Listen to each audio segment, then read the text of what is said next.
Assalamualaikum warahmatullahi wabarakatuh.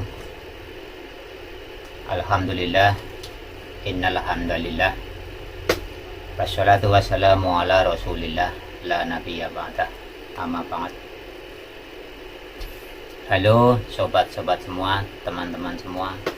Kita berjumpa lagi melalui channel kita ini, yaitu channel M Solayong Aji.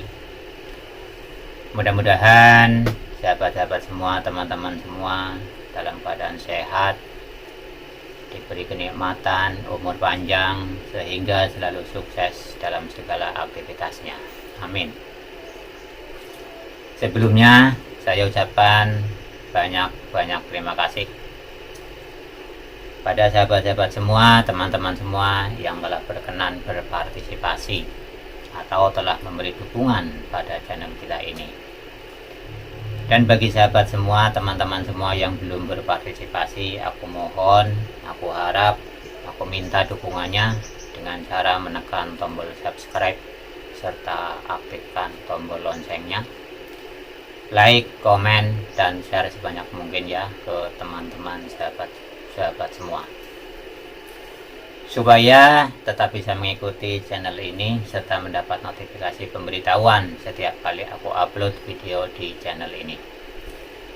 Oke, langsung saja sebagaimana yang telah aku sampaikan pada video sebelumnya, yaitu untuk pertemuan kali ini kita udah masuk pada pembahasan seputar materi keagamaan.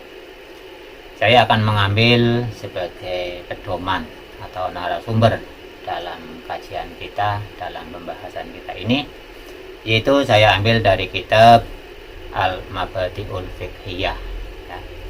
Al-Mabadi'ul Fiqhiyah ya, ini kitabnya ya, kitabnya kecil ya, pembahasannya pun masih sederhana ya.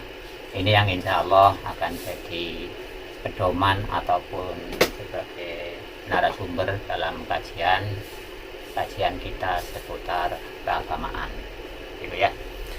Maaf ya, saya pakai kacamata karena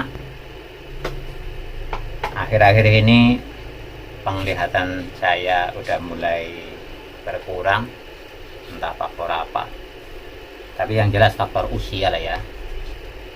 Karena dulu waktu saya kecil, mata saya itu sangat jelas, semua barang, semua benda bisa terlihat dengan jelas, yang jauh, yang kecil juga bisa terlihat dengan jelas.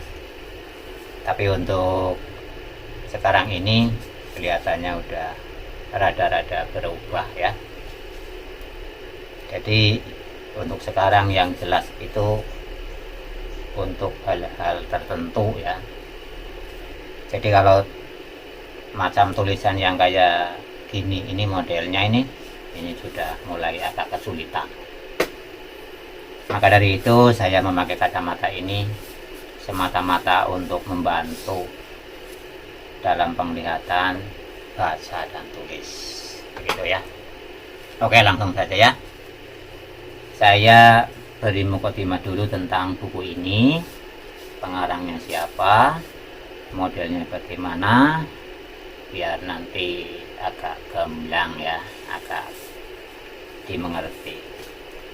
Kitab Al-Mabadi'ul Fiqhiyah, yang artinya itu kitab fikih pemula. Kalau saya lebih sering mengucapkan kitab Al-Mabadi'ul Fiqhiyah itu dengan ucapan Fiqhul Mabadi gitu ya. Itu maknanya pun sama ya, tidak merubah makna ataupun tujuan ya. Karena sejak dulu saya itu kebiasaannya mengucapkan kitab ini itu Fiqhul Mabadi ya.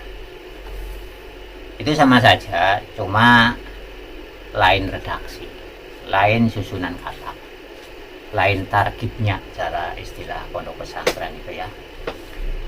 Kalau Al-Mabadi'ul Fiqhiyah itu susunan katanya kan sifat mausuf ya. Kalau Fiqhul Mabadi itu susunan katanya adalah mudhof dan mudhof ilaih ya. Itu sama aja, tujuannya pun sama, maknanya pun sama ya. Jadi Al-Mabadi'ul Fiqhiyah ala madhabil Imam Syafi'i ya.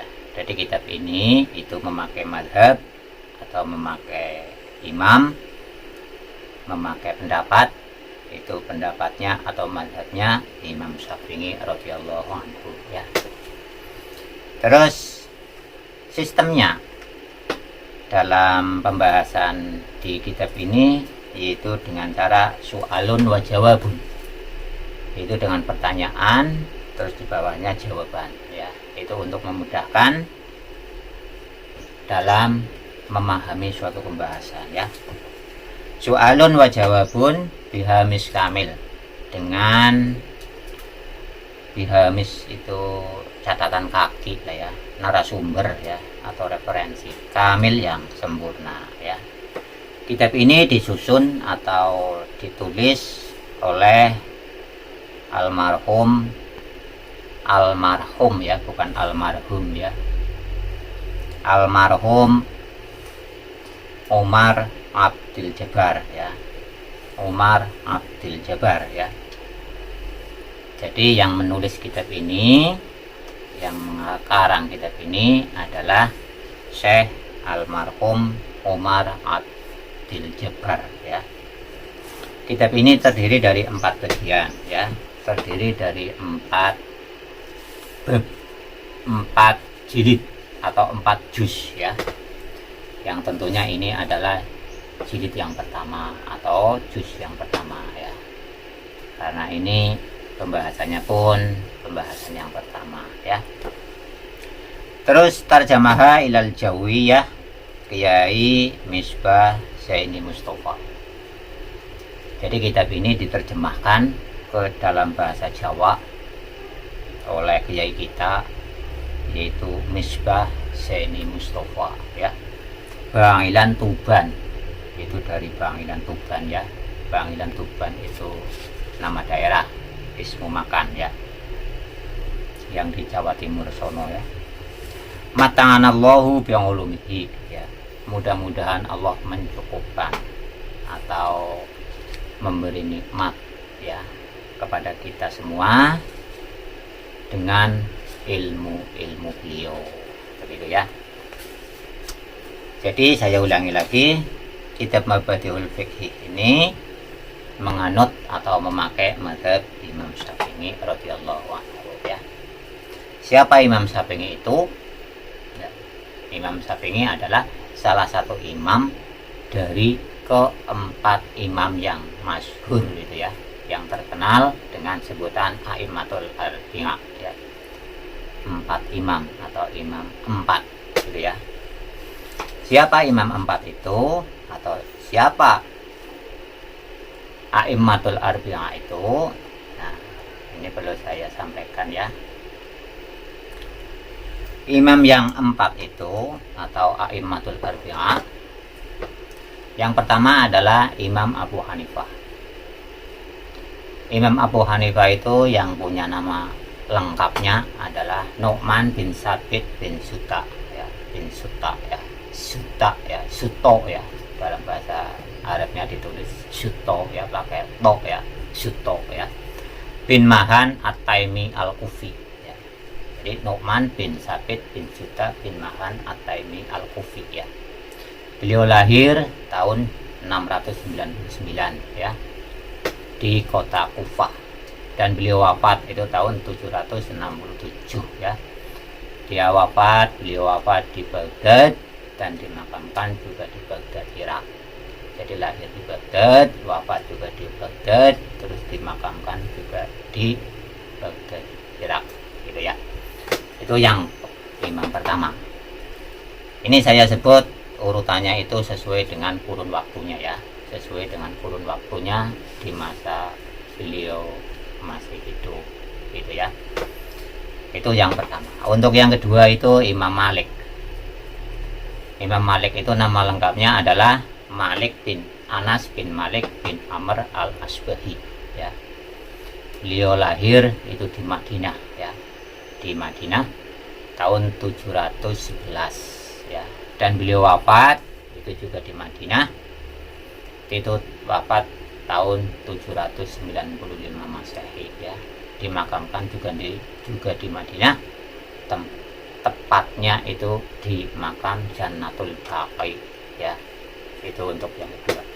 Terus imam yang ketiga yaitu Imam Syafi'i. Ya, ini Imam Syafi'i ini yang dipakai dalam kajian kitab ini, gitu maksudnya ya.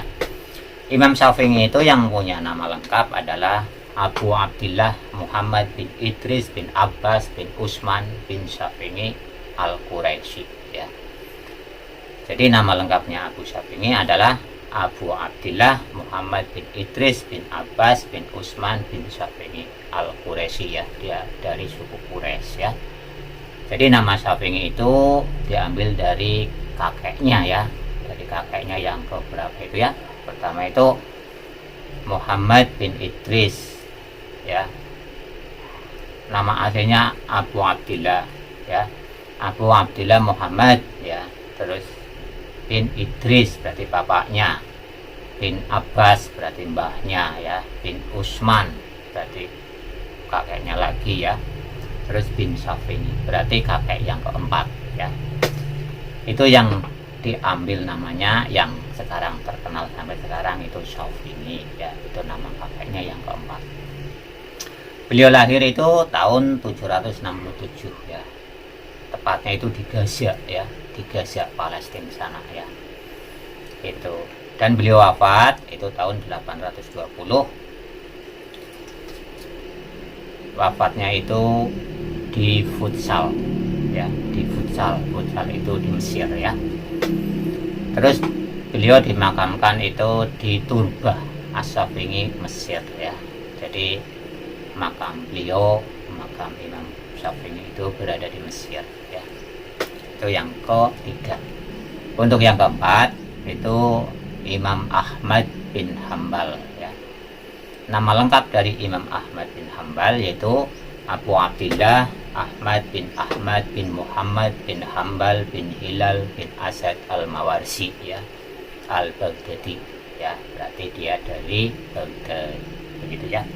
Abu Abdillah Ahmad bin Muhammad bin Hambal bin Hilal bin Asad al-Mawarsi al-Baghdadi. Itu nama lengkapnya Imam Ahmad ya. Beliau lahir itu tahun 780 ya. Dia lahir di Baghdad, di Irak ya. Baghdad itu yang sekarang jadi ibu kota Irak ya. Dan beliau wafat itu tahun 855 ya, di Baghdad juga ya. Untuk makam, pemakamannya, tempat makamnya itu di Hasyimiyah, Yordania. Itu keempat imam ya, orang yang sangat berjasa bagi seluruh umat Islam ya. Sebenarnya saya ingin sedikit membahas ya tentang keempat imam itu ya, baik itu dari sifatnya, kehidupannya, ataupun secara singkatnya itu biografinya lah ya, biodata mereka ya. Saya ingin membahasnya, tapi ya jelas di kesempatan lain ya, bukan di kesempatan sekarang, karena itu pembahasannya panjang ya, pembahasannya itu panjang. Dan itu saya rasa atau saya pikir itu sangat perlu untuk kita mengetahuinya, karena keempat imam itulah yang menjadi jembatan dalam kita mengamalkan syariat-syariat agama, atau dalam mengamalkan muamalah ibadah dalam kesehariannya ya. Karena kita hidup di saat sekarang ini atau di zaman sekarang ini itu akan kesulitan bila menjalankan ibadah tanpa melibatkan mereka, tanpa melibatkan para imam yang keempat itu ya. Karena kehidupan kita udah teramat sangat jauh tenggang waktunya ya, dengan zaman dimana zamannya Nabi masih berada ya. Oleh karena itu kita membutuhkan orang-orang yang paham tentang kehidupan Nabi ya, tentang sifat-sifat Nabi, tentang fatwa-fatwa Nabi, tentang ibadah-ibadah Nabi, yang itu semua untuk kita contoh dalam segala hal atau dalam kehidupan kita. Jadi saya rasa itu sangat perlu lah ya untuk kita mengetahui sebagai umat Islam. Dan yang lebih penting lagi, dengan kita mengetahui keempat imam tadi, dengan harapan kita lebih paham atau lebih mengerti apa itu istilah khilafiyah ya. Sehingga kita mendapatkan manfaatnya dari khilafiyah itu. Bukan masalah sebaliknya, yang kita dapatkan hanyalah madorot dari khilafiyah tersebut. Itu kan ketolak belakang ya. Contohnya kemadorotan yang kita dapat dari khilafiyah ya. Di antaranya itu perpecahan umat Islam semakin menjadi-jadi ya. Perpecahan terjadi di mana-mana gitu ya. Antar golongan mereka saling benci ya. Karena cuma beda mazhab, mereka tidak akur, mereka saling menghujat, saling menyalahkan. Kenapa hal itu bisa terjadi? Jawabnya adalah ya karena mereka belum paham atau kurang paham tentang Islam secara kafah, atau mereka belum begitu paham tentang apa itu khilafiyah gitu ya. Jadi karena mereka itu baru ngerti satu paham, baru ngerti satu mazhab, sedangkan mazhab yang lain dia belum ngerti, maka dari itu kalau mereka itu melihat orang yang muamalah ibadahnya itu beda dengan dia, beda dengan mereka, maka mereka akan kaget ya.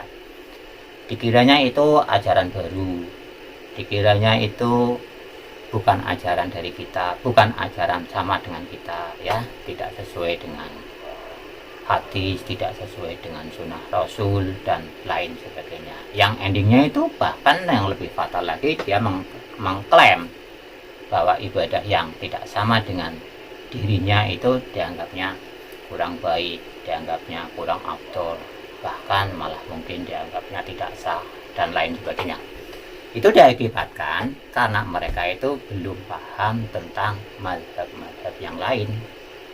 Mereka itu baru paham satu mazhab. Oleh karena itu, dikala mereka melihat mazhab yang lain, itu mereka kaget. Dikiranya itu bukan ajaran Rasul, dikiranya itu tidak sesuai dengan Al-Quran, tidak sesuai dengan Al-Hadis. Nah, padahal kan tidak begitu ya. Karena apa? Karena khilafiyah aslinya itu suatu keberuntungan bagi kita ya, suatu kemudahan bagi kita. Khilafiyah itu suatu rahmat bagi kita ya, rahmatul ummah fi ikhtilafil a'immah ya. Perselisihnya para imam, maaf ya, bukan perselisihnya ya, kalau pakai kata perselisihnya itu pesannya negatif ya, ini bukan perselisihnya ya. Jadi rahmatul ummah fi ikhtilafil a'immah itu suatu rahmat bagi umat, yaitu bagi kita semua di dalam perbedaannya para imam itu ya. Jadi mereka itu harmonis-harmonis saja ya, mereka itu tidak saling menyalahkan, bahkan mereka itu saling menghargai ya. Mereka itu sangat takzim ya kepada satu imam dengan imam yang lain ya. Sebagai contoh ya, sebagai contoh itu Imam Ahmad itu sangat menghormati Imam Syafi'i, sangat taklim kepada Imam Syafi'i, sangat menghormati dan menghargai kepada Imam Syafi'i, dan sekaligus Imam Syafi'i itu sebagai gurunya ya, sebagai gurunya Imam Ahmad gitu. Terus lagi Imam Syafi'i itu sangat taklim kepada Imam Malik ya. Imam Syafi'i itu sangat menghargai, sangat menghormati ya dalam segala hal kepada Imam Malik ya. Karena Imam Malik juga sebagai gurunya Imam Syafi'i ya. Ya sekalipun mazhabnya itu ada perbedaan, tapi kan perbedaannya itu bukan hal yang prinsip lah ya, bukan hal tauhid lah ya, tapi perbedaannya itu hal-hal yang sepele lah, hal-hal furungnya, hal-hal muamalah dalam ibadah gitu. Jadi mereka nggak apa-apa, mereka nggak saling menyalahkan, mereka justru saling menghargai dan saling menghormati. Jadi keempat imam itu atau keempat mazhab itu semuanya benar ya, semuanya boleh diikuti, dan keempat mazhab itu semua dasarnya itu sama, yaitu pertama dari Al-Quran, kedua dari As-Sunnah, ataupun yang ketiga dari hadis-hadis Nabi yang sudah jelas kesahihannya. Begitu ya. Oke, itu sekedar tambahan untuk wawasan kita. dalam menyikapi ataupun menghadapi tentang mazhab-mazhab atau 4 mazhab tadi yang endingnya itu masalah khilafiyah itu ya. Jadi poinnya khilafiyah itu suatu rahmat ya, bukan suatu bencana bagi kita gitu ya. Oke, langsung kembali lagi kepada pokok pembahasan kita, yaitu tentang pembahasan materi keagamaan ya, yang kita ambil dari kitab Al-Mabadi'ul Fiqhiyah ini ya. Dan seperti biasa untuk para ulama, untuk semua orang muslim tentunya lah ya, kalau mau menyampaikan sesuatu itu biasanya diberi mukadimah ya, memberikan pendahuluan. Dan pendahuluan ini biasanya itu sesuai yang diajarkan oleh Nabi kita Muhammad Shallallahu Alaihi Wasallam. Pertama itu hamdalah, fahamidallah, yaitu memuji kepada Allah. Terus yang kedua itu membacakan sholawat Nabi ya, kepada Nabi besar kita Muhammad Shallallahu Alaihi Wasallam, gitu ya. Oke, tidak luput juga dari sang pengarang kitab ini ya. Dari sang pengarang kitab ini yaitu Umar Abdul Jabbar, sebelum memberikan penjelasan tentang materi yang terkandung dalam kitab ini, juga beliau menuliskan mukadimah ya. Beliau menuliskan ya deskripsi lah bisa dibilang gitu ya. Oke, langsung saya baca ya mukadimah dari beliau Syekh Umar Abdul Jabbar gitu ya. Mukadimahnya yaitu Bismillahirrahmanirrahim. Alhamdulillahilladzi hadana li hadza wa ma kunna linahtadiya laula an hadanallah. Wassalatu wassalamu ala sayyidina Muhammadin nuril hidayah wa ala alihi wa sahbihi nujumir rasyad ya. Wa ba'du. Nah, sesudah Umar Abdul Jabbar itu memuji kepada Allah, terus membaca sholawat kepada junjungan kita Nabi besar Muhammad Shallallahu Alaihi Wasallam, terus meneruskan penjelasannya tentang kitab ini ya. Wabatu, sesudah itu maka dia menjelaskan bahadihi durusun, maka inilah kitab ya, kitab ini maksudnya itu durusun, pelajaran ya, pelajaran fil fikhi, di dalam kitab fikih atau di dalam pemahaman ilmu ya, ala madhabil Imam Syafi'i, yang menganut madhab Imam Syafi'i ya, sebagaimana yang saya sebutkan tadi ya, keempat imam, diantaranya itu Imam Syafi'i ada di dalamnya ya, ala madhabil Imam Syafi'i radhiyallahu anhu ya, yang memakai madhab Imam Syafi'i radhiyallahu anhu. Takhayyar tuha, saya telah memilihnya ya, saya telah memilih kitab fikih ini litalamidil madaris, untuk para santri, untuk para murid di sekolah-sekolah ya, wal ma'ahidil islamiyah, dan untuk pondok-pondok Islam atau pondok-pondok pesantren di Indonesia gitu ya. Terus wajangal tuha, dan saya telah menjadikannya ya, kalau versi pondok pesantren itu wis milih sapa ingsun ya, takhayyartu ha, wis milih sapa ingsun ha, kembali ke kitab fikih ya, wis milih sapa ingsun ha ing kitab fikih iki litalamidil madaris, kanggo murid-murid sekolahan ya, wal ma'ahidil islamiyah, dan untuk pondok-pondok pesantren di Indonesia dan di Indonesia gitu ya. Wajangal tuha, lan wis milih, lan wis ndadekake ya, lan wis ndadekake sapa ingsun ha ing kitab fikih iki fi arba'ati asya, ing dalam piro-piro batang perangan ya. Jadi kitab fikih ini itu terdiri dari 4 bagian ya. terdiri dari 4 bagian atau terdiri dari 4 juz ya, atau terdiri dari 4 jilid ya. Yang tentunya ini jilid yang pertama ya. Kita saja pembahasannya untuk yang pertama gitu ya. Murongian kanggo memelihara atau untuk memelihara, untuk mengontrol, untuk mengawasi ya. Fiha dalam buku fikih ini horo isan nabitah, pada perkembangan horois itu horizah ya, watak ya. Ada yang mengartikan horizah itu insting ya. Horo isan nabitah pada perkembangan watak. Wa muyulahum, dan memelihara pada kesenangan, tingkat kesenangan mereka ya. Wa atwara mukulihim, lan mengontrol untuk perkembangan akal-akal mereka. Di saat akal-akal mereka sedang tumbuh, watak-watak mereka, insting mereka ya, sifat mereka sedang tumbuh, maka dibimbing melalui kitab ini. Maksudnya sang pengarang kayak gitu ya. As'alullah, terusnya ini ya. As'alullah, saya minta kepada Allah Subhanahu wa taala ayu hakiko, supaya mewujudkan, supaya merealisasikan ya, ma'arotu, barang yang saya telah menghendaki ya. As'alullah, wis nyuwun sapa ingsun Allah ing Gusti Allah ya.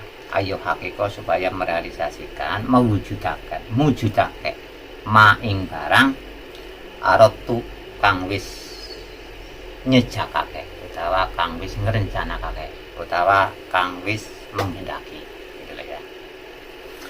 In uridu illal islah, in uridu illal islah. Nah, ini sebetulnya kalimat yang perlu saya beri penjelasan ya, tapi mungkin di waktu ini tidak mencukupi waktunya ya, karena kita ini diberi waktu oleh panitia kisaran 15 menit sampai 30 menit ya.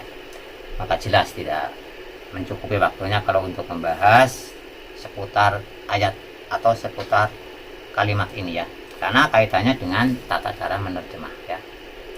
In uridu illal islah, jadi artinya itu saya tidak menghendaki semua ini kecuali demi kebaikan ya. Tapi ini arti bebasnya ya, kalau arti secara kata-katanya nggak begitu. Tapi insya Allah ya, insya Allah akan saya jelaskan di session yang lain atau di kesempatan yang lain gitu ya, karena ini penting ya. Ini penting, saya anggap ini penting ya.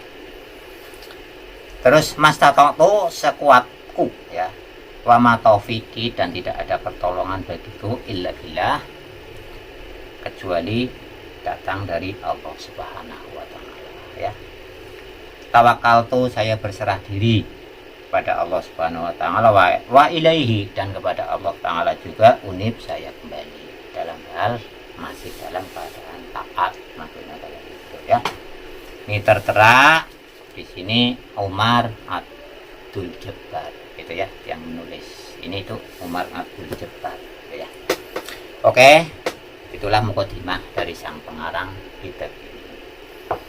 Langsung saja pada pokok pembahasan, masuk pada pokok pembahasan. Pembahasan yang pertama adalah pembahasan tentang Islam ya. Pembahasan tentang Islam. Sebagaimana disebutkan tadi, sistemnya itu pertanyaan terus jawaban ya. Jadi bertanya terus ada yang jawab ya. Ini cuma demi memudahkan kita dalam memahami suatu pembahasan. Langsung ya. Yang pertama itu mal Islam. Apakah Islam itu? Nah, apa itu Islam? Terus dijawab ya. Al-Islam huwa dinul ladzi ba'atsallahu bihi sayyidana Muhammadan sallallahu alaihi wasallam li hidayatin nas wa sa'adatihim. Ya. Itu jawabannya ya. Jadi pertanyaannya, apakah itu Islam? Apa itu Islam? Islam yaitu itu ya. Islam yaitu agama yang Allah telah mengutusnya bihi, dengan agama itu, Sayyidana Muhammadan sallallahu alaihi wasallam, kepada junjungan kita Sayyidina Muhammad sallallahu alaihi wasallam. Itulah pengertian Islam ya. Ya, tujuannya apa? Tujuannya untuk lihidayatin nas wa sa'adatihim, untuk petunjuk bagi para manusia dan untuk kebahagiaan bagi mereka sendiri ya, bagi mereka semua itu ya. Jadi jawabannya adalah Islam adalah Islam, yaitu agama yang Allah telah mengutusnya. Dengan agama itu, bersama agama itu, pada junjungan kita Nabi Agung Muhammad Sallallahu Alaihi Wasallam ya, di hidayatin nas wa sa'adatihim, yang fungsinya itu untuk petunjuk bagi para mereka, bagi para manusia, dan untuk kebahagiaan mereka semua. Itulah ya Islam. Tapi ada yang perlu saya beri keterangan sedikit ini, biar nggak salah paham ya. Yang dimaksud alladzi ba'atsallahu bihi Sayyidina Muhammad sallallahu alaihi wasallam, yaitu agama yang Allah telah mengutusnya. Dengan agama itu pada utusannya, yaitu Nabi besar Muhammad sallallahu alaihi wasallam ya. Ini perlu diberi keterangan maknanya itu agama yang diturunkan, agama yang diutus bersama Nabi kita Muhammad. Itu bukan apa istilahnya, bukan hakikat dari agama itu ya, bukan hakikat dari Islam itu ya, atau bukan esensi daripada Islam itu ya. Karena apa? Karena Islam itu diturunkan kepada semua nabi ya. Islam itu diturunkan sejak Nabi Adam ya, Nabi Adam, Nabi Idris, Nabi Nuh, Nabi Ibrahim, Nabi Ismail, Yakub, dan seterusnya sampai ke Musa, sampai ke Syuaib, Harun, terus sampai ke Sulaiman, Daud. Itu semuanya itu ajarannya adalah ajaran tauhid. Ajaran tauhid yaitu ajaran Islam, yaitu mengesahkan Allah, terus menyembah kepada Allah. Itu semua nabi ajakannya begitu ya. Berarti Islam diturunkan itu semenjak Nabi Adam. Itu loh yang perlu diketahui. Masalahnya apa ya? Kalau menurut ini, Islam itu agama yang diturunkan bersama Nabi kita Muhammad. Nah, berarti kan nanti kesannya bahwa Islam itu diturunkan kepada Nabi Muhammad. Berarti Nabi sebelum Muhammad itu bukan Islam. Sebelum Nabi Muhammad berarti tidak ada Islam. Ya tidak begitu ya. Jawabannya tidak begitu ya.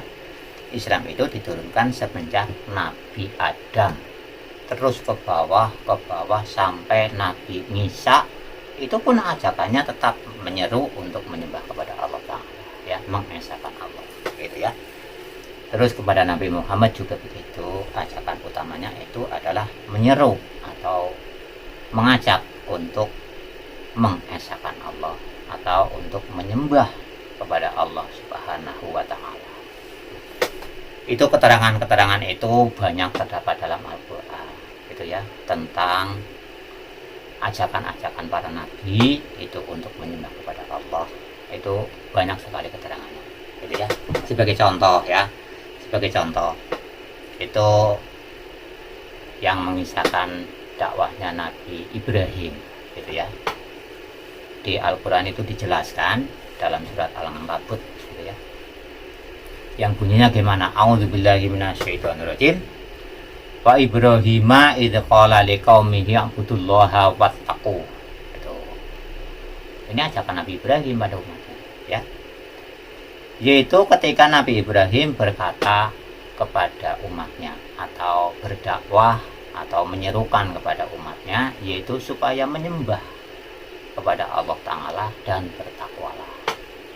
Ini bukti ya bahwa Islam itu ada semenjak Nabi Adam, semenjak Nabi Ibrahim, diturunkan itu semenjak Adam ya, bukan dari Nabi Muhammad saja gitu ya. Terus dalam ayat yang lain masih dalam surat Al-Ankabut itu diceritakan tentang Nabi Syuaib ya. Ajakannya Nabi Syuaib yaitu wa ila madyana akhahum Syuaib ya. Faqala ya qaumi ibudullaha warju al-yaumal akhir ya. Ajakannya Nabi Syuaib kepada umatnya atau dakwahnya Nabi Syuaib kepada umatnya yaitu ya qaumi ibudullaha, wahai kaumku, menyembahlah Allah. Kalian semua menyembahlah Allah dan mengharap atau meyakini adanya hari akhir. Itu dalam surat Al-Ankabut juga. Dan itu masih banyak ya dalam surat-surat yang lain yang mengisahkan Nabi Musa, mengisahkan Nabi Syuaib, mengisahkan Nabi Dawud, Nabi Sulaiman, dan semua nabi lah. Itu ada ya buktinya, ada contohnya ajakan-ajakan beliau yang terangkum dalam Al-Quran tentang menyeru kepada umatnya untuk menyembah kepada Allah Ta'ala ya. Berarti apa? Intinya, poinnya, semua ajaran Nabi dari Nabi Adam sampai Nabi Muhammad Sallallahu Alaihi Wasallam itu ajakannya sama, ajarannya sama, yaitu menyembah, untuk menyembah kepada Allah Subhanahu wa Ta'ala ya, untuk mengesahkan Allah ya. Itu ajakan yang utama, ajaran yang utama. Ya, kaitannya dengan ini, keterangan ini, wa dinul ladzi ba'atsallahu bihi sayyidana Muhammad sallallahu alaihi wasallam, ini adalah tentang syariatnya ya, tentang muamalah ibadahnya ya. Jadi ibadah-ibadah, tata cara ibadah yang selama ini kita lakukan itu yang mengajarkan atau yang membawa itu Nabi kita Muhammad Shallallahu Alaihi Wasallam. Gitu. Adapun Islam itu diturunkan sejak Nabi Adam. Begitu. Karena apa? Syariat kita dalam beribadah mungkin ya, syariat kita dengan syariatnya Nabi Sulaiman bisa juga beda. Syariatnya kita dengan syariatnya Nabi Musa, Nabi Isa mungkin beda. Itu ya. Nabi Sulaiman diterangkan dalam suatu kisah juga, Nabi Sulaiman itu sholat ya. Cuma praktek sholatnya itu bagaimana, nah, itu sementara belum ada penjelasan yang tepat ya. Tapi kemungkinan besar itu nggak sama dengan sholatnya kita, gitu ya. Itu. Jadi intinya dalam pertanyaan ini, dalam kajian ini, untuk kesempatan kali ini membahas tentang Islam ya. Mal Islam, apakah Islam itu? Islam yaitu agama yang Allah telah mengutus dengan agama itu pada junjungan kita Sayyidina Muhammad Sallallahu Alaihi Wasallam ya. Fungsinya untuk apa? Islam, apa fungsi Islam bagi manusia? Ya, fungsinya adalah untuk lihidayatin nas, untuk petunjuk para manusia ya, walihidayatin nas, terus wasangadatihim, dan untuk kebahagiaan mereka. Karena di dalam agama itu, dalam Islam itu suatu undang-undang, suatu peraturan, ataupun dalam agama Islam itu semua yang tercatat ataupun semua yang terkandung dalam ajaran itu adalah memerintahkan kebaikan. Jadi nggak ada Islam itu satu ayat pun ya, satu kata pun bahkan yang mengajarkan hal-hal yang tidak baik kepada kita. Semua ajaran Islam itu mengajarkan kebaikan, gitu ya. Dimana kalau orang yang taat, yang patuh, yang tunduk pada agama, pada peraturan-peraturan agama, tentunya nanti akan mendapatkan kebahagiaan, akan mendapatkan kesuksesan, ataupun akan mendapatkan istilahnya keselamatan ya, keselamatan, kesuksesan, kebahagiaan, baik itu selagi di dunia ini ataupun nanti sampai di akhirat, tetap mendapatkan keuntungan, mendapatkan kebahagiaan, mendapatkan kesuksesan di dunia ataupun di akhirat ya. Mungkin itu dulu penjelasan dari saya. Sudah biasa, barangkali ada tutur kata, tutur sapa yang kurang berkenan. Saya sebagai manusia biasa tentunya banyak sekali kesalahan, kehilafan, mohon maaf yang sebesar-besarnya ya. Sampai sekian dulu. Berjumpa lagi nanti di session berikutnya atau di video berikutnya. Gitu ya. Dari saya sekian dulu. Akhirul qali wabillahi taufiq wal hidayah. Assalamualaikum warahmatullahi wabarakatuh.